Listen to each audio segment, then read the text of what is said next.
মিনহা খালাকনাকুম, পড়েন মিনহা খালাকনাকুম ওয়া ফিহা নুঈদুকুম ওয়া মিনহা নুখরিজুকুম তারাতান উখরা। এ বান্দা, এই মাটি দিয়া তোরে তৈরি করা হয়েছিল, এই মাটির ভিতরে রেখে গেলাম, আবার এই মাটি থেকে আল্লাহ রব্বুল আলামিন তোমারে জিন্দা করবেন। কিয়ামতের ময়দানে সকলকে উঠতে হবে সেখানে আল্লাহর দরবারে। আল্লাহ পাক বলছেন, বান্দা কেমনে অস্বীকার করো? ইন কুনতুম ফি রাইবিম মিনাল বা'স ফাইন্না খালাকনাকুম মিন তুরাব। পরকালকে যারা অস্বীকার করো, কিয়ামতে উঠতে হবে, এটাকে কিভাবে অস্বীকার করো? চিন্তা করে দেখো, তুমি নিষ্প্রাণ মাটি ছিলে, সেই মাটি দিয়েই আমি তোমাকে তৈরি করেছি।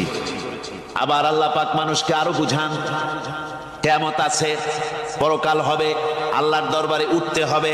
আলাম ইয়াকুনু নুতফাতাম মিন মানিয়্যিন ইউমনা, তুমি কি মাতৃগর্ভে নিক্ষিপ্ত এক ফোঁটা পানি ছিলে না? সুম্মা কানা আলাকাতান ফাখালাকা ফাসাওয়া, এরপরে তোমাকে মাংসপিণ্ডে, জমাট রক্তে মাংসপিণ্ডে পরিণত করা হলো, এরপরে তোমাকে সুন্দর করে তোমাকে সুগঠিত করা হলো। ফাজআলা মিনহু যাওজাইনি যাকারা ওয়াল উনসা, এরপরে মাতৃগর্ভের ভিতরে আমি এটাকে পুরুষ বানালাম, কন্যা সন্তান অথবা পুত্র সন্তানে পরিণত করলাম। এইটা যে পেরেছে, যিনি পেরেছেন, আলাইসা যালিকা বিকাদিরিন আলা আইয়ুহিয়াল মাউতা, সে আল্লাহর পক্ষে কি সম্ভব নয় যে তোমার মৃত্যুর উপরে তিনি আবার জিন্দা করতে পারবেন? কি বলেন সম্ভব না?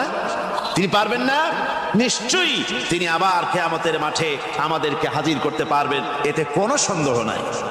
আল্লাহ পাক সেই জন্য এখানে বলতেছেন যে ওরা বাল কাযযাবু বিসসাম, ওরা আসলেই পরে কালকে অস্বীকার করেছে। আপনি যে নবী, এতে কোনো সন্দেহ নাই। আপনি খানা খান, আপনি বাজারে যান, এটাই মূল আপত্তির বিষয় না।